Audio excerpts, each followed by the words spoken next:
old nerds and their toys. Old nerds and their toys.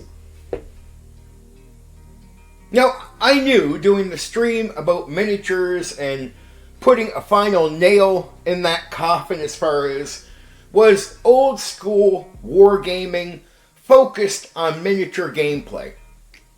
No, the game was initially made for pure theater of the mind, with miniatures not being mandatory. They were optional right up until the end of TSR, and at no point were miniatures mandatory to play the game. The game was made with pure theater of the mind assumed, and then it was all, hey, if you use miniatures.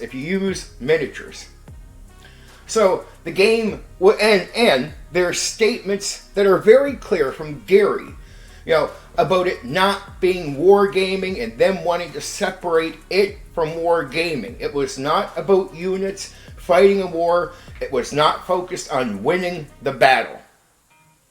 It was focused on a very different experience with individual characters, more about the adventure and what story, not that we're storytelling, but what story comes from what we are doing. Why did I do that stream? Because for years I've heard people with agendas pushing what I know is a lie. Like, I just know that's not true. Old D&D isn't wargaming, even if you keep repeating it out loud.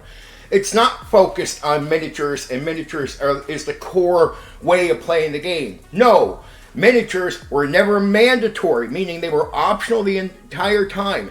The only mandatory gameplay that was put on you was pure theater of the mind. Miniatures would have to be mandatory. They would have to be the staple of the game in that way for them to be something where you could say they're the core and pure theater of the mind is optional, but it's not that good. Well, it's like, what do you mean it's not that good? The entire fucking game is based on that, with miniatures being optional, right? So what you really realize is the old school, before a lot of the recent people came into the hobby, a lot of guys knew you could do large-scale combat in the imagination without the figurines, with no problems. So you'll hear guys in the last 10 years say, oh, you can't really do large-scale combat. That's all agenda and lies. I knew tons of guys, including myself, that did large-scale combat in D&D through just the imagination, no figurines, like breathing air. So if you can do it like breathing air, I guess it can be done. And what you're doing is meeting a lot of guys that just either don't want to believe it, flopped on pure theater of the mind, or have a deceitful agenda that they like miniatures and they're willing to lie to prop them up. And if you really think miniatures are core, go listen to that stream. I go through every step, and then you can take back every word I say and go research it yourself. If I'm wrong, it's easy to prove it wrong. If I got this wrong about old D&D, if I'm wrong and it is wargaming, it's easy to debunk what I said. Go listen to it, go check it out. But what you're going to discover is, as you're going to check it out, that I'm not wrong. Gary and them didn't want it to be wargaming, and even the way you play it and experience it has nothing to do with wargaming. It's not units, you're not looking to win. Like, these separations, these differences between the games are not just small, they're major. That's a major piece of wargaming. Units, battle, victory. If you're not doing that, you're really not doing wargaming. The majority of tables in the 70s were pure theater of the mind, with people using, when they would use something in the vein of miniatures, it would be coins or just extra dice or something colorful. It wasn't much, or draw a little thing, you're here on the piece of paper. There'd be no terrain boards or anything. It wasn't until after AD&D 1 that you start seeing public gaming, especially where now there's almost as many people playing with the miniatures as you start seeing figurines as there are people playing with pure theater of the mind. But due to people not having many of the figurines, and that was still a new thing as far as they were expensive, it was hard to get, there wasn't a shitload of adults in the hobby like there are now. So, like, the type of money kids had, it wasn't the same. So, what happened? Even in the 80s, I'd still say pure theater of the mind was winning. I'll be real with you, in the mid-80s, I still do not see people with miniatures, playing with them. What I'd see is guys that would show up with their 1 or 2 very expensive miniatures to show them off, like collector items, right? Brag about having them. But then guys going like, yeah, we just don't got enough to play with them. And so many people were so used to just playing pure theater of the mind that we just did pure theater of the mind. Now, to guys nowadays that talk as if they were really back active in the old school, they'll tell you that's all, we were all using miniatures. I'm like, well, I was there. Unlike a lot of the guys that I honestly do accuse of being fake because they weren't really active in the old school, but I guess they're older guys that came in a little later, right? Or they took a time out, like they weren't really active there during the time, but they're going to tell you what they don't know. They'll talk about that era as if they were really in it. See, I was in it. I mean, deep in it, like actively in it. And the majority of people did pure theater of the mind. Like, people forget we just didn't have the money to play with miniatures the way they do now. Oh, it doesn't mean there weren't some selective groups or some well-off group of people with money that most of us never had that might be playing with some amazing miniature game where you can see pictures of some expensive household and maybe some celebrity as part of the game and they're all using miniatures playing around. Or you see them using their miniatures on like some Hollywood set. Yeah, well, most people at home, most kids, the majority were young people in the hobby, didn't have money for these fucking outrageously priced miniatures.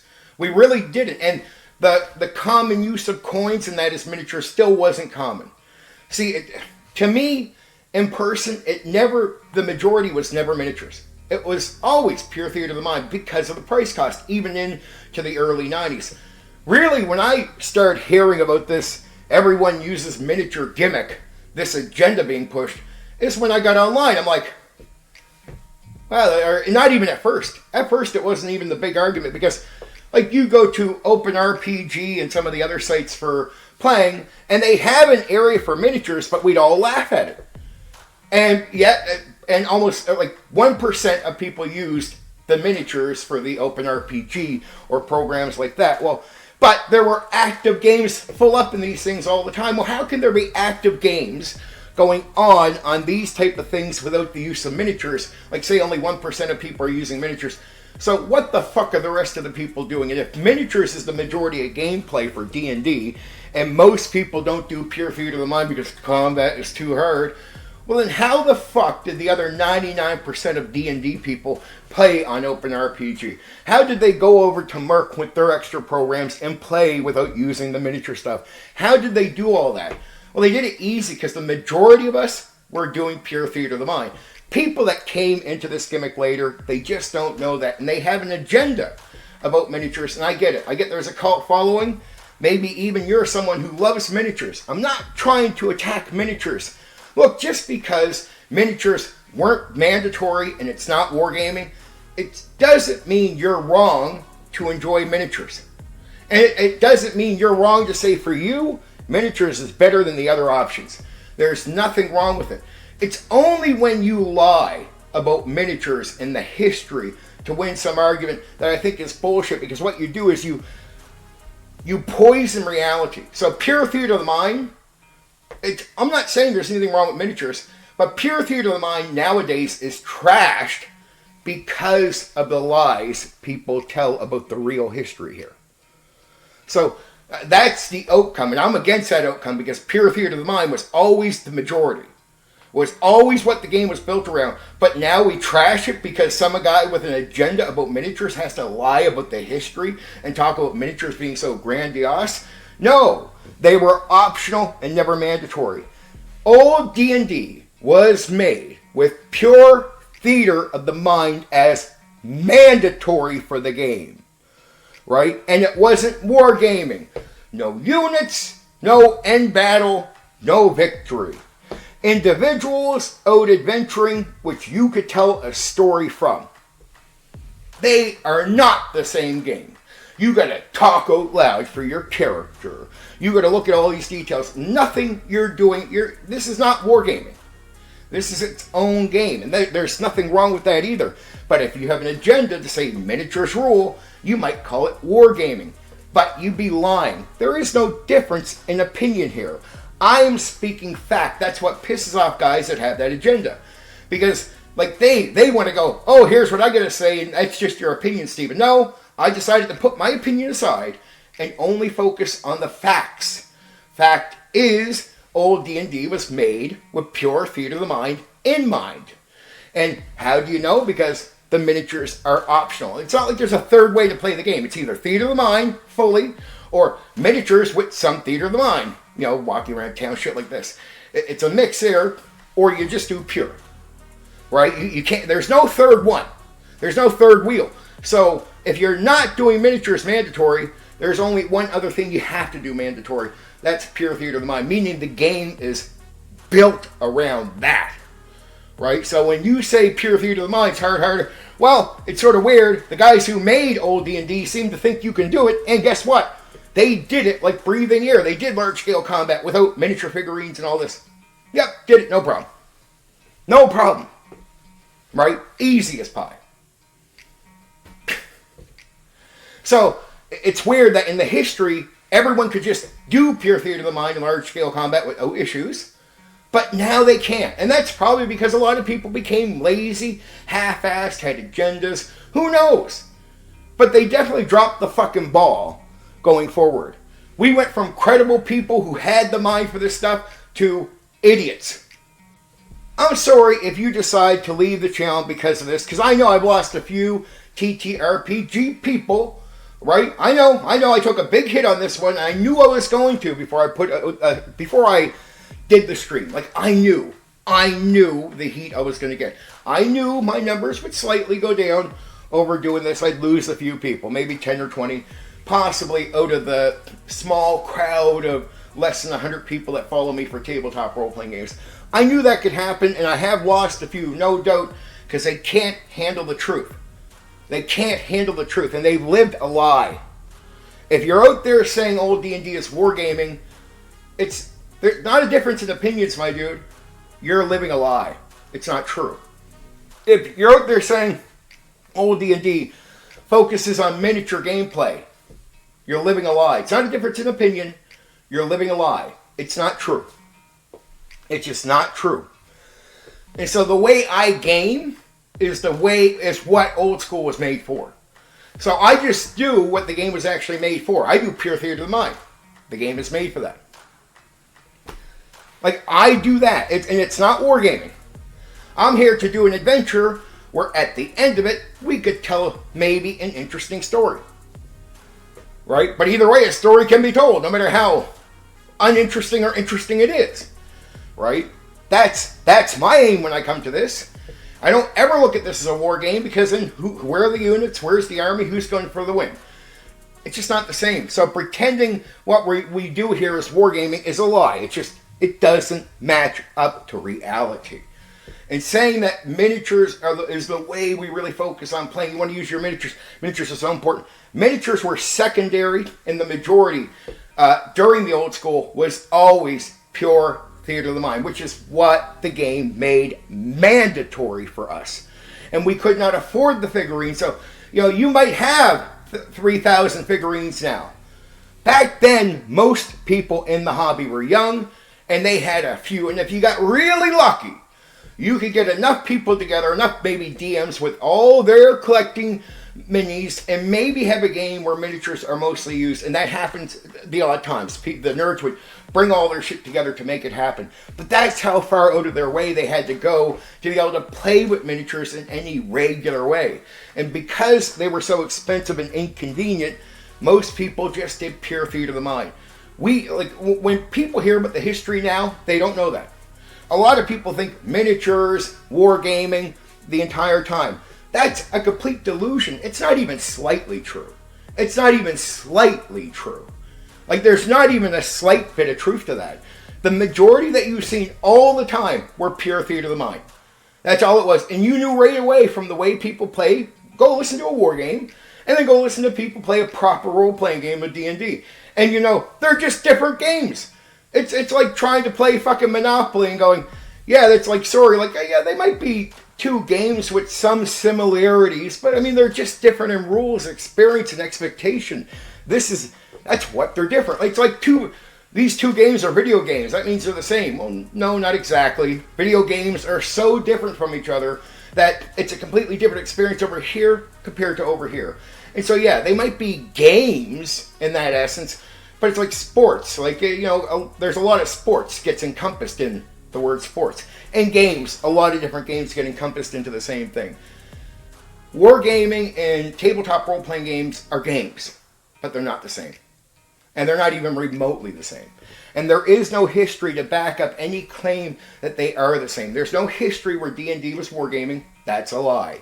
There's no history where miniatures was the staple of what people were using. That's a lie. The reason they were collectors and items you could brag with was most people didn't use them, but nerds loved them anyway. Like, it made sense why nerds loved them, like the toy figurines and the painting and all that. So that becomes a sub-hobby in the 80s. But the reason that becomes a hobby in itself is, well, because it's not really actively happening in the games. It's like you could show up with your really cool character thing, but you'd realize most other people didn't have miniatures. The DM probably didn't bother having miniatures because everyone was doing pure theater of the mind. And there you are with your neat miniature. I put that down, say it's my guy. Yeah, sure. Right? But they're not going to use it. Okay, I just, after years of hearing all this shit about pure theater of the mind being stupid, when I knew, because I was there. So I was there to know that it wasn't considered stupid. I was there to see the vast majority of people doing it. I was actively in the hobby at that time, doing the thing. Almost every guy out there that I hear talk about the history of D&D, they weren't there, or they were with a home private group at home. So it's like they're playing with their friends at home and they assume everybody's like them, but that means they have not reached outside of their home, outside of their private game, to know what the rest of the hobby was doing during the old school. There's a lot of guys like that were pretty much just cut off from the old school. Like, for them to say something about the old school, I'd be like, I know you were gaming at that time, but you're in a room with a group of friends and you don't know what the rest of us are doing. So it's like you don't know what's going on in the hobby, but yet you'll take your experience in your room privately without knowing anything, and that's going to be the extension of what all of us have went through in the hobby. You're wrong. It's like guys who game at home during the 80s and that. I'm like, you guys are the minority, you know that, right? Now, I know that from going out in public and seeing thousands of people. Over 90% of gaming, and if it wasn't for public gaming, we'd have no fucking hobby. Over 90% of gaming happened in public. That's why they thought the tournament play would work. It wasn't just that they put tournament play there hoping to draw people to play public. They realized there was so much public gaming because most nerds and antisocial people back then didn't have friends. They didn't have a group, and it wasn't an already just built up thing. You got to remember, TSR still feels like it's still building up its world, right? And so they know a lot of people that are interested in their products need people to play the game with, but they might not have them. So how do you make a hobby function like that if most people are going to buy your product don't already have a built-in group of friends? Well, if you have people like me who are willing to go out and have the nerve to game like with strangers who they don't know, like with people like me, you get to have a hobby and a company. So TSR, like, what basically rode the back of people like me, because it's less than 10% of their people are at home playing the game with their friends. I know they would commercialize that, but I'm like, guys, your selling point is in public gaming. That's I swear, I think that's why they went to the tournament play, because it was an acknowledgement that most of the money was being made in public gaming, right? But if you were at home, you were having an experience that very few had, but you thought the majority did. And that's even the company for a while thought the majority was that, but public gaming was where it was at. That's where 90% of people went. That's, if you were going to sell products, those people lifted up the hobby. To this day, public gaming is still the centerpiece of the hobby. And even WotC, if somehow the public setting for like open gaming with strangers and that, if that caved in, it would harm WotC. It's one of the only real things that could damage WotC right now, because they have so much ownership over the hobby, and no matter how much losing to a degree they do, they're safe, right? But even that, if you got rid of public gaming and said, okay, for now on, you can only depend on the private at-home gamers to support WotC. WotC would be dead. That would destroy WotC. As far as the D&D products, like, as far as the D&D products bringing in money, you might still get Magic the Gathering bringing in money, but there goes most of your D&D everything. Because that would just kill gaming overall. It would have killed gaming back then. Right? So public gaming is always where it's at, but you get these people at home that think their experience is going to be the majorities. And what's even weirder is seeing some of these guys now have YouTube channels where they get on and it's like there's millions of old school people online that are active, that are purchasing stuff and watching content like Matt Colville. So you know they exist. So you're like, okay, so there's millions of globally of old school people that have played the old school stuff. Okay, these guys get on who play the home games. They talk about their experience. It's like, and these are the core YouTubers for the old school. Yet they can't connect with a lot of guys in the hobby. Like they're only getting around 10,000 when there's millions. Like they can keep up with numbers. Like it's easy to have a YouTuber in the old school who has as many followers as Matt Colville. Easy.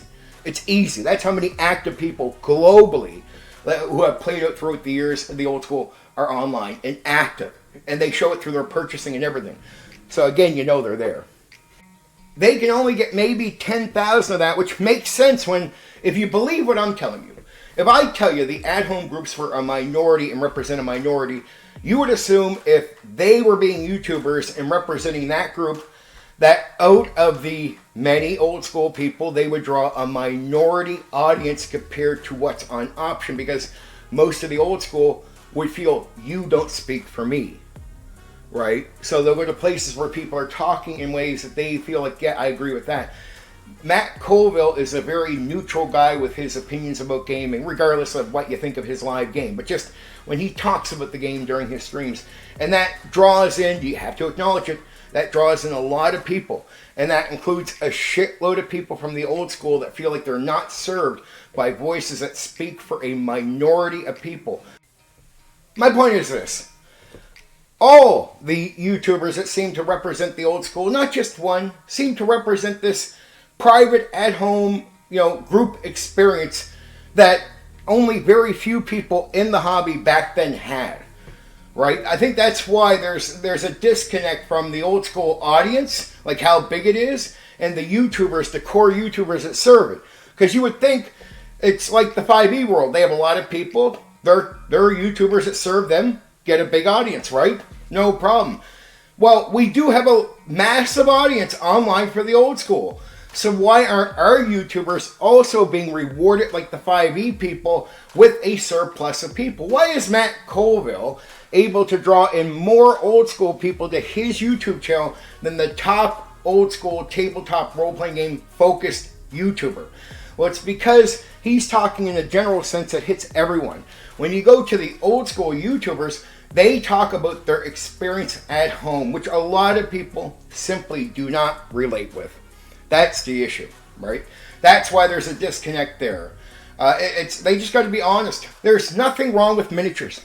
There's nothing wrong with the gameplay that they like. It's fine. You don't need to go to war and lie and have bullshit agendas to make your point. You can enjoy it. There's nothing wrong with it at all. But what you can't justify is saying, pure theater of the mind sucks. It wasn't something we normally... Those lies don't work. Pure theater of the mind is mandatory. It's what the game was built around, with your miniatures being optional. Why? Because miniatures represented wargaming, and there's one thing that TTRPGs are not. They're not war games. Once you understand that, and Gary made it clear, and the experience compared to wargaming made it very clear that no, this is not wargaming, and the game isn't focused on miniatures. They're optional things, and they're not even meant to replace, what's going on up here. They're meant to only give basic information. You're here, he's here. That's it. Don't get to look no more. Like, put it this way. You're not supposed to need a colorful board for the terrain. The only thing players have to know is, here's a hallway, there's a door, right? So you can take a white piece of paper, line, little line for the door over here. Oh, dot, there's you guys in the middle. Okay, they move. Okay, you're graduate dot down here. Like, you don't need any more than that, because the reason that you don't, that there's nothing wrong with using the cheap piece of paper gimmick. And the reason you almost want to do that, there's a reason for it. Because the color is meant to be here. Right? All the building of that to a beautiful thing is meant to be done here. Not here, here. These games happen here. Not here, here. So when we use something here, it's to help here. It's not, oh, I need to make a pretty terrain board. Well, why would you need to make a pretty terrain board if the game is meant to be happening in your head? Think about that. Why do you need the big dragon if the game is meant to be happening here? Right? It's what's the purpose of all this stuff? If it's only better to look at after the game, but during the game, you want to be here, not focused here. So you start realizing that, in my opinion, this stuff takes away, like the colorful big dragon, the built-up terrain, takes away from a better experience called the flow, which you get as you're in the imagination, staying there and riding with it. And that's the best experience you can have in a tabletop role-playing game. And yes, I say that comes only from pure theater of the mind, and it is a peak you cannot reach with miniatures. Now, this is what I said many years ago that made many people upset, but I'm just saying an opinion about a tabletop role-playing game. Remember that as you're getting mad at me. So when I keep telling people get mad at me over my tabletop role-playing game opinions, this is it. Like, some of you are going to be mad hearing this. So now you get what I'm saying. And some of you, if you're new to me, might even want to make up shit later. You'll hear this, and you'll go and go, let me look around, let me look under the bed. Oh, it looks like Steven was being a jackass there. I'm not sure, but it looks like it, so we'll say he was. And you'll do that because, well, you're mad at me for what I say about miniatures, and you don't know how to attack somebody over such a simple gaming opinion, right? How do I just blow up on this guy? Okay, look. Well, this thing doesn't say he's bad, but I mean, it could say it. Could say it. So that's enough. I don't have any real evidence, but I'll just pretend. Oh, here, this is a half-ass thing. You're a bad person. I'm going to attack you because you're bad. Hey, man, are you mad about the miniatures? Yeah, but that's besides the point. I'm attacking you for this other thing. Dude, I think you're attacking me because of what I said about the miniatures. No, Steven, it's because of this other thing. No, it's because of the miniature opinion. And we both know it is. Right? That's the reason I'll get a new guy, today? Who's new that wants to stalk me for 6 more years? Are you just at the start of your phase? Are you somebody new in that game? Or are you one of the many people that have stalked me and went after me for years over being honest and saying stuff like this about miniatures and wargaming? Yeah. Oh yeah, Steven's a really bad guy. But why is he a bad guy? Would you have even bothered even trying to look for something that might, but not clearly say I'm a bad guy if I didn't say that opinion about the gaming stuff, right? Everyone who now hates me at one point or another were fine with me and got along with me when I said what they agreed with. How ironic, eh? Had no heat from these people when they first met me, and I'm saying what they wanted to hear. Now, I knew what they wanted to hear because I agreed with some of the popular opinions, so I made that clear in my early content when I started interacting exactly with these people. Very happy with me. Oh, I was loved. They were signing up, building up YouTube channel, fucking kicking ass. Then one day I did a video that they didn't like. One, a 3-minute video saying an opinion about miniatures that was similar to what you hear here. Not as detailed, but just similar. And I was polite to the people that like miniatures in the 3-minute video. And after that, they decided that they can't debate me. Like, they don't want to debate me. They don't want to treat me like a reasonable human being. I was invited on the streams, but suddenly I'm now not invited the second I put that video out. And they decided, instead of trying to bring me into the circle to have a talk with me, I'm like, oh, you're a pure theater of the mind guy. We'll put you on the panel and you can take it from there. You can come at it from that point of view. Instead of doing that, they decided they would all crucify me. Yeah, so I was cut off from the streams, cut off from interacting, all because of a 3-minute video. And I have to admit, I knew I'd get some heat. I never knew it was going to be as bad as it was. And that's my 6 years of shit came from that one video. That mainly is the cause of a lot of things. And here I am today, how many years later, and I am finishing off the debate. Because for years I've heard, this is wargaming, when that's a lie. It's not a difference in opinion, that's a lie. It's not wargaming. And this game is built for miniatures. No, miniatures weren't mandatory, Pure Theater of the Mind was. It was built for Pure Theater of the Mind. So again, another lie. Not a difference in opinions, a lie. So there's facts, and then there's opinions. And what I just did was state a bunch of facts to you about miniatures in D&D. There you go. That's what I did on the stream. Sorry if this makes some people mad, and I'm sorry if I'll lose a few more people before the end of the week, type of thing. But, oh well. It's how it has to be when you want to tell the truth. Well, that's all.